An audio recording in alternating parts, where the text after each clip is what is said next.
Hello, എല്ലാവർക്കും നമസ്കാരം. എൻ്റെ ഡച്ച് ബക്കറ്റ് സിസ്റ്റത്തിൽ ഞാൻ കുറച്ച് വെണ്ട വെച്ചായിരുന്നു. നല്ല ഭംഗിയായിട്ട് കയറി വന്നിട്ടുണ്ട്. വെണ്ട വെച്ചിട്ടുണ്ട്. അതുപോലെ 2 കുക്കമ്പറും വെച്ചിട്ടുണ്ട്. കുക്കമ്പറിൽ കാവിരി പൂ ഇഷ്ടമായി വിരിഞ്ഞിട്ടുണ്ട്. ഇത് അവിടെ ഒരു കായ, ഫസ്റ്റിലെ കാവിരി ഞങ്ങൾ ഇതാണ്. ഇതിൽ പൂ നിറയെ വിരിഞ്ഞിട്ടുണ്ട്. അപ്പോൾ നിറയെ ഉണ്ടാവും എന്ന് പ്രതീക്ഷിക്കാം. പിന്നെ ഇവിടെ 2 മുളകുണ്ട്, 3-4 തക്കാളിയും വെച്ചിട്ടുണ്ട്. ഇത്രയേ വെച്ചിട്ടുള്ളൂ. ഇനി കുറച്ച് ബക്കറ്റ് ഇവിടെ ബ്ലാങ്ക് ഉണ്ട്, അതൊന്ന് ഫില്ല് ചെയ്യണം. ഇതാണ് നമ്മുടെ ഇത്.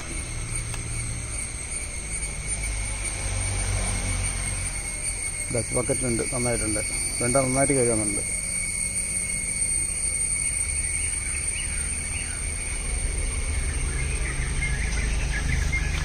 ഇത് ഒരു ദിവസം ഒരു അബദ്ധം പറ്റിയതാണ്. ഈ കുഴിയിൽ നല്ല ടൈറ്റായിട്ട് വെച്ചായിരുന്നു. അത് ഇതിൻ്റെ അടിയിൽ ഉറവ് വന്നിട്ട് ഈ ടാങ്ക് മേളിലേക്ക് പോകുന്നത്. ഇപ്പോൾ ടാങ്ക് ഞാൻ ശ്രദ്ധിച്ചില്ല. ടാങ്ക് കാലിയായി കഴിയുമ്പോൾ ടാങ്ക് മേളിലേക്ക് വന്നിട്ട് ഇപ്പോൾ പൈപ്പൊന്നും പൊട്ടാതെ ഏതായാലും രക്ഷപ്പെട്ടു. ഏതായാലും എല്ലാം കറക്റ്റാക്കി വെച്ചിട്ടുണ്ട്.